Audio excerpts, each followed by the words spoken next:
इससे मान जाओ, इससे पहले कि रब की लाठी तुम्हारे ऊपर पड़े, खुद ही मान जाओ। मालूम है हमने शादियों को वो ड्रामा बनाया था। शादी नहीं होती थी, मेले होते थे। 500 मेरी बारात आएगी, 500 मेहमान, फिर 500 या 1000 मेरी बस्ती के 2-3 हजार लोगों का खाना हो रहा। शादी नहीं होती थी, तबाह होता था वो तबाह शादी करने वाला। लेकिन एक तरह से ये जब लॉकडाउन आया और ये जब रब का कहर टूटा ना, तो अब जा रहे हैं 2-2 लोग निकाह करने के लिए, अब जा रहे हैं 5-5 लोग। अब तो दूल्हा मियां खाली मोटरसाइकिल पे काम चला ले रहे हैं, मोटरसाइकिल पे 2 लोग जाकर निकाह कर रहे हैं। अब ज्यादा से ज्यादा 50 लोग।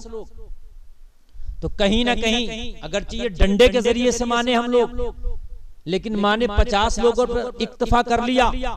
शादियां हो रही हैं, ये खाने के हमारे 3-3 और 5-5 लाख रुपया बच गए हमारे। और होना भी यही चाहिए था कि निकाह को आसान करते, मगर जहेज की डिमांडें अभी खत्म नहीं हो रही। अभी जहेज की मांगे खत्म नहीं हो रही हैं। जहेज अभी उतने ही हैं, क्योंकि वो तो अंदरूनी खाना चल रहा है, वो तो अंदर से दिया जा रहा, अंदर से लिया जा रहा। बाज आओ उससे पहले कि फिर रब की लाठी पड़े। फिर कोई ऐसा नया कानून निकल आएगा, जब रब की लाठी पड़ेगी तो फिर कोई ऐसा कानून निकलेगा कि मजबूर हो जाएंगे कि शायद 2 बर्तन भी ना ले सके, 2 बर्तन भी ना दे सके। क्या किसी ने सोचा था कभी कोई ऐसा भी मौका आएगा कि बारात में सिर्फ मुख्तसर लोग जाएंगे, चाहकर भी नहीं जा सकते, करीबी रिश्तेदार भी नहीं जाएंगे, करीबी खानदानी भी नहीं जाएंगे? कभी सोचा था? नहीं सोचा था। हमने तो यही सोचा था यही मेले रहेंगे हमारी, यही बाजारें रहेंगी हमारी बारातों की। लेकिन जब रब अमल कराने पे आता है, जब रब किसी चीज की हिफाजत कराने पर आता है, तो उसमें बहुत पावर है, वो हिफाजत करा लेता है। वो अपने काबा की हिफाजत कराने पर आ जाए तो अबरहा जैसे मजबूत लश्कर को अबाबीलों के जरिए तबाह बर्बाद कर देता है। अल्लाह, अगर वो चाहता है कि वो निकाह की हिफाजत करे, इनकी गलत रस्मों की हिफाजत करे, तो फिर वो ऐसी हिफाजत कराता है कि लोग मजबूर हो जाते हैं खुद से मुख्तसर लोगों पर निकाह करने पर ही इक्तफा करते हैं। खुदा के लिए, अल्लाह के लिए बाज आए, इस जहेज की डिमांड को भी खत्म कर दें, अल्लाह के लिए खत्म कर दें, वरना फिर अल्लाह की लाठी आएगी तुम्हारे लिए, और ऐसी आएगी कि उसे कोई बर्दाश्त नहीं कर सकेगा। देखने में आता है जब रिश्ते होते हैं ना, तो जहेज की डिमांड लड़का तो कम करता है, जिसकी शादी हो रही होती है वो कम करता है। वो 5% देखा गया कि लड़का डायरेक्टली मुंह से बोल रहा हो नहीं जी मुझे ये चाहिए। कौन कर रहा हो रहा है? वो बुढ़ा बाप, वो उसका बूढ़ा बाप कर रहा होता है डिमांड है, जिसके पेट में हाथ नहीं, मुंह में दांत नहीं।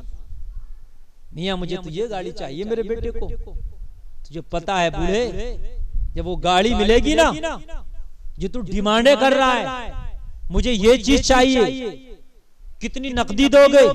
कौन कर रहा होता? वो बूढ़ा, वो बूढ़ी मां कि शादी करने के बाद जब वो जहेज घर में आता है तो सबसे पहले जो दुश्मनी शुरू होती है, वो बहू जो घर में उतना जहेज लेके आई, सबसे पहले उसका टारगेट, उसके दिल से उतरने वाले लोग सबसे पहले जो नफरत का मरकज बनते हैं, वो बूढ़े और बूढ़ी बनते हैं जो जहेज की डिमांड कर रहे हैं। क्योंकि जब वो घर में आती है तो सोचती यही बूढ़ा था जिसने मेरे बाप का खून चूसा है। वो सोचती यही बूढ़ी थी जो मेरी सास है जिसने मेरे बाप का खून चूसा है, जिसने डिमांडें की हैं, जो रिश्ता तय करने पे राजी ना था, डिमांडों पे डिमांडें कर रहा था। सबसे पहला जो आने वाली बहू का दुश्मन बनता ना, यही बूढ़ा बनता है जो डिमांडें कर रहा होता। यही बूढ़ी बनती है सास जो डिमांडें कर रही होती है। अरे तुम्हारा क्या, शादी होने के बाद जो डिमांडें करके, ये बूढ़े माँ बाप जो तूने जहेज लिया था, वो जहेज तुझे मिलने वाला नहीं है। चंद दिन में जो बेटा तुझसे अलग होता तो सबसे पहले वो जहेज ले लेता, उसमें तो किसी को हिस्सा भी नहीं देता, भाइयों को भी नहीं देता। भाइयों से भी कहता भाई ये तो मेरी जहेज का है, इसमें तुम्हारा कोई मैटर नहीं है। माँ बाप से भी कहता है इसमें तुम्हारा कोई मैटर नहीं, मेरे जहेज का है। वो जो बुढ़ऊ बाबा बुढ़ऊ अम्मा जो कर रही थी डिमांड है, अब वो भी चुपके सी बैठी हैं खामोशी से। सर्दी के मौसम में दर दर दर दर कांप रही हैं। क्या हो गया, मेरी बहू मुझे लिहाफ नहीं दे रही, देगी क्यों? तूने डिमांडें भी तो बहुत की थी ना, अब क्यों देगी तुझे? अल्लाह अल्लाह। गाड़ियां मिली, कारें मिली, लड़के ने बेच ली, न बुढ़ऊ बाबा को कुछ मिला, न बूढ़ी अम्मा को कुछ मिला, न भाइयों को कुछ मिला। मिलेगा किसे? उस लड़के को। तो तेरा क्या है भाई? ये बुढ़ऊ बाबा तू क्यों मरा जा रहा? ये बुढ़ऊ अम्मा तुम क्यों मरी जा रही हो? तुम तो जुल्म ना करो, तुम तो उस लड़की को दुश्मन ना बनाओ। वो लड़की सबसे पहले टारगेट उसी बुढ़ऊ बाबा को बनाती है जो डिमांडें कर रहा था, उसी बुढ़ऊ अम्मा को बनाती है, बूढ़ी अम्मा को जो डिमांडें कर रही थी। और सबसे ज्यादा 36 का आंकड़ा चलता है, इन्हीं में चलता है, सास बहू में। काश ये बुढ़ऊ बाबा तूने ये कहा होता मुझे तेरी लड़की चाहिए, मुझे तेरे जहेज की डिमांड नहीं करना। ये बूढ़ी अम्मा काश तूने कहा होता मुझे तेरा जहेज नहीं चाहिए, मुझे तेरा जो है माल नहीं चाहिए, मुझे तेरी लड़की चाहिए। शायद वो लड़की जब बहू बन के तेरे घर में आती तो उसके दिल में कुछ तो ख्याल होता तेरा, ये वही बूढ़ा है कि जिसने मेरे बाप के कांधों के बोझ को उतारा है।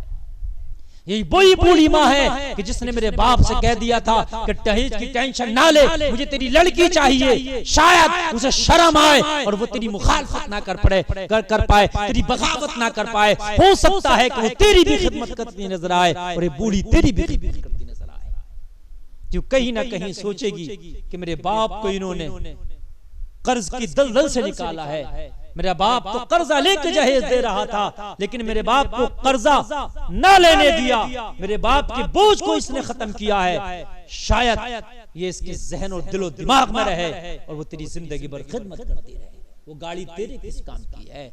वो जहेज तेरे किस काम का है? वो नकदी तेरे किस काम की है? बुढ़ऊ बाबा ना तुम्हारे किसी काम का है, बूढ़ी अम्मा ना तुम्हारे किस काम का है, ये भाइयों ना तुम्हारा उसमें कोई हिस्सा है। तो तुम क्यों अपने सर पे ये गुनाहों का पिटारा जो है सजा करके ले जा रहे हो अपनी कब्र में? तुम क्यों बुराइयों का पिटारा सजा करके ले जा रहे हो अपनी कब्र में? जब शादी करके वो दुल्हन घर में आएगी, वो बहू घर में आएगी, तो उस एक एक की खबर लेगी कि जिसने डिमांडें रखी होंगी।